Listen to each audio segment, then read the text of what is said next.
it's good that they've got good taste, but when you look at it, you're like, Forest. Oh wait, no. What is this? Well, it's like friend of the show's orangutan who's got FC Havenstall Hasenstall. Yes. I'm telling you, that's a great logo as well. It is. He's had that one since that design episode, because that was when the crest competition was happening. Right, and he discovered it in that thread and was like, "Oh my god, this is incredible." Yeah.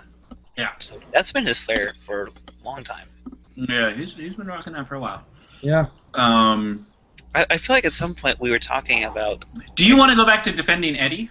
Yeah. Do it. Well done, Josh. I do because I actually have a good defense. So he said, right, that we don't have DC United is who I mean by we don't have a whole lot of quality on the ball in the midfield, and I feel like that's probably something Ben Olsen tells the team.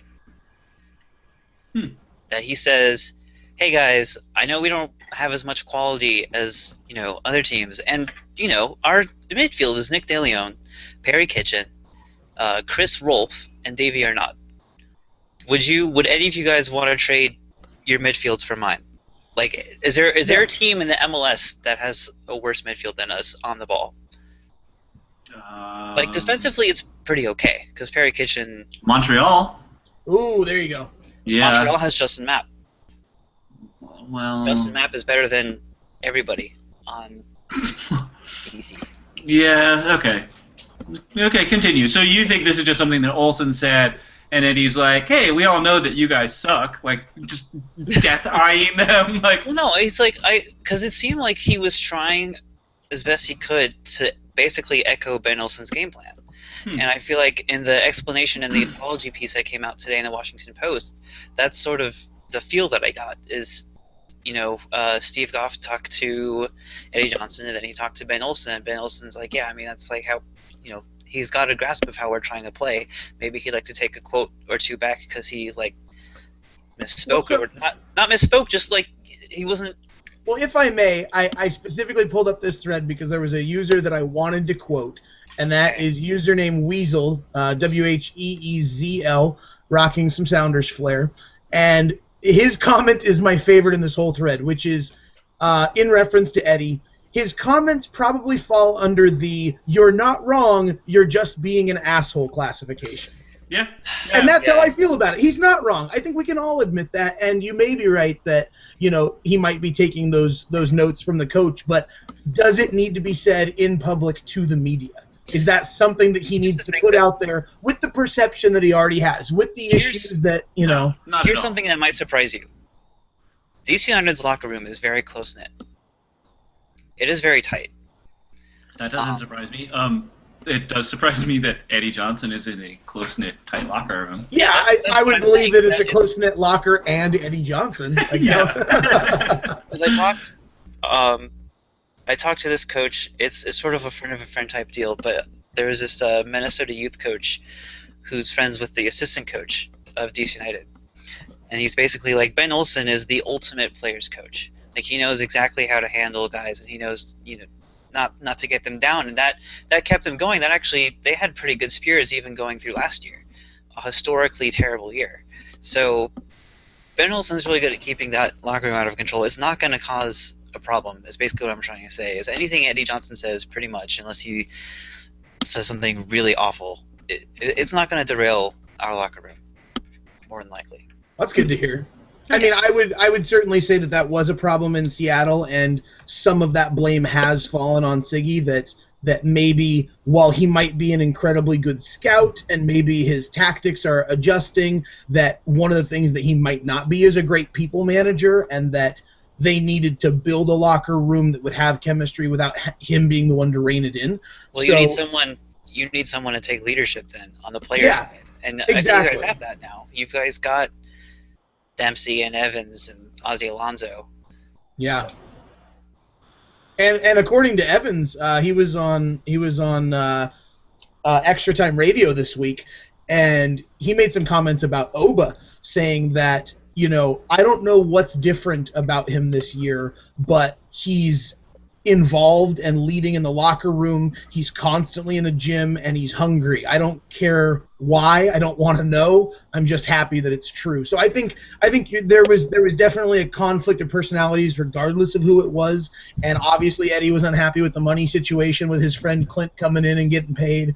So yeah, I believe that somebody who's not Siggy might have a better reign on Eddie. I absolutely believe that. Well, yeah, and there are a lot of coaches who used to be MLS players in the league now. Yeah, I think 16, like 16 of 19? Yeah. And Ben Olsen just happened to be, when he was at DC United, he was a captain for a couple of years, and he was the glue guy, the grit guy or whatever. And so he knows how to manage the American soccer schedule, and he knows how to manage locker rooms, I guess. And speaking of Oba, by the way, I am not excited that he didn't get to go to the World Cup with Nigeria, because the last thing MLS needed was Oba Martins in FU mode for the rest of the MLS season. I'm just fine with it, because I see last year, before Clint came into form, and while we still had Eddie and all those things, our best pairing last year was Oba and Lamar Nagel. And that's who's going to be home while Clint and Brad Evans are off at the World Cup, and I'm 100% okay with that. We still have Kenny Cooper, who can either play in a 4-3-3 or come off the bench. Because you guys have been using Nagel and Oba and Dempsey on the field at the same time, and it is scary. It's crazy. The on Sounder at Heart, and kind of the ongoing theme of this year is Hail Hydra. That's been the kind of mantra of the supporters, because just that's what it feels like. You have so many attacking heads that are dangerous at any given time. Who would have thought, if you told me last year that at the quarter point that Oba would be leading the league at 6 assists?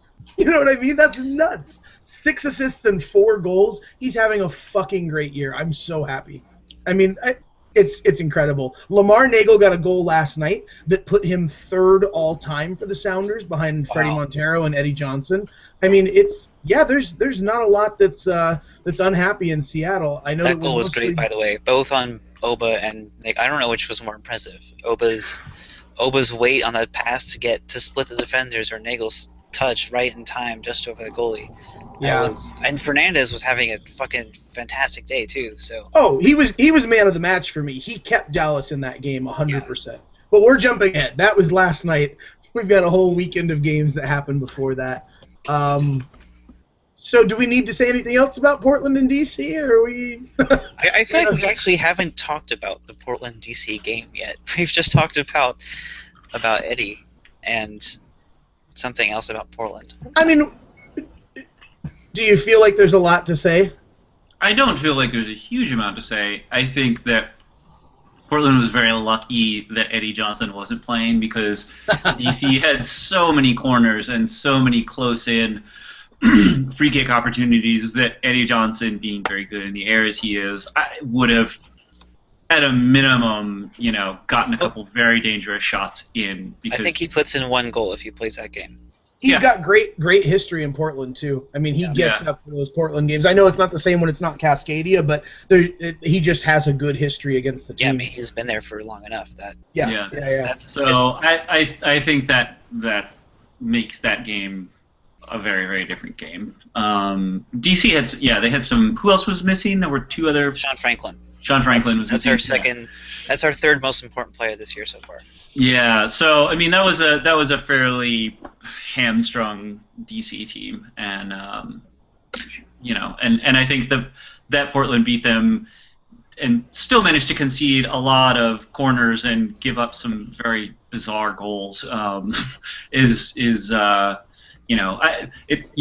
Nobody should be taking too many positives away from that, because all in all, it still wasn't a particularly good performance. Well, you say that, but I mean, DC's their thing this year.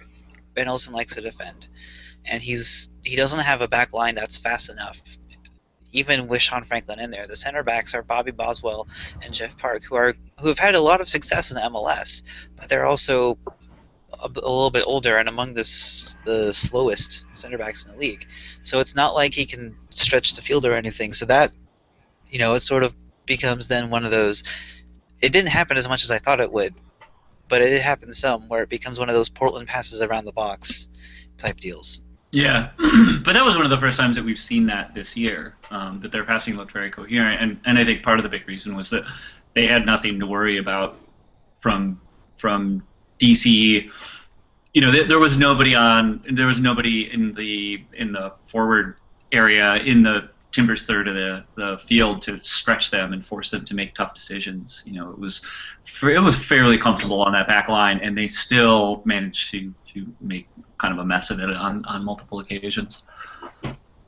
So I don't know. I mean, it's not like it was a horrible game or anything like that. There was definitely some entertaining moments to it, but of the games on the weekend, I wasn't one of the great games. And watching that as a Timbers supporter, I was like, yeah, this team's still not very good. Well, I've been saying for a couple of weeks that's the kind of game we're going to play pretty consistently. Mm-hmm. So, yeah. Lucky for you, you only have to watch it once.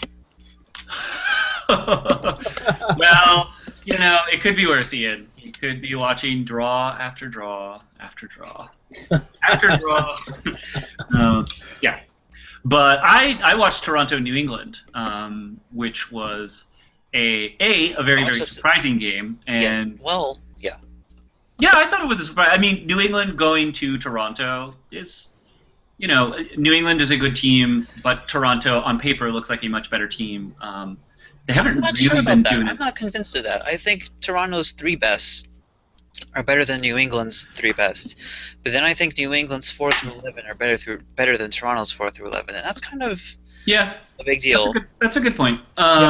You do see though that Toronto seemed to be in a lot of ways trying to just clear out a little bit. It almost looks like like the basketball strategy where you just like clear out and just let somebody go in and do their magic. And there was like.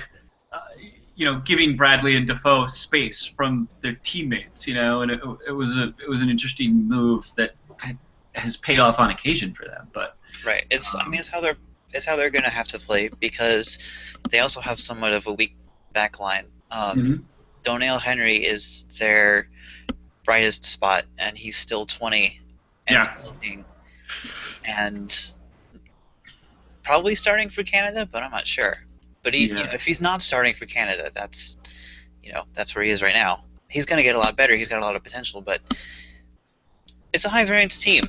Yeah. And it's going to suck. It's going to suck if Defoe and Bradley are both going. Bradley's definitely going, and Defoe might. If they're gone, that's like Toronto might be lucky to pick up 2 points during the World Cup stretch. Yeah. On the other hand, New England looks really sharp, and that goal was. Yes. That was a pretty goal. It certainly was. Yeah, and that's the kind of thing that I remember a couple weeks ago when we were like, there's just not that many people in MLS that can like put a good dangerous curling ball on goal from beyond the 18-yard box. There was one, and it was pretty. I fully agree. I picked New England early in the season as my team to watch. Not that they were going to take the league by storm, but I think that they're going to have a good season. I think they're going to continue to have a good season. I don't think it's a fluke that they're in. What are they now at first in the East? Are they second somewhere? Not that the East is the same bloodbath as the West, but I'm not going to be shocked. Sixth. Toronto is 7th in the East right now. And what about New England? New England is third. Okay. Third. Well, actually, that's not true. There's a 4-way tie for first. New England's just in there on goal differential. I expect New England to finish about third. I actually think that they'll avoid the play-in game and will be, second or third in the East. I think that I just think they've got a good team, and that means honestly, that means they're topping Columbus. That means they're topping us. That means they're topping Toronto. Yeah. And they're topping Houston. Well, I don't know that I would pencil New York into the second spot right now. I would. I definitely will pencil Kansas City to win the East. I think New York is inconsistent. I think that they've, had. But that's their shtick. They've been inconsistent, but they're if they pull off 6 months of inconsistently good, It's what won them the Supporter Shield last year. That's and, fair. And they won't have anybody going to the World Cup except for Roy Miller. And that's a big.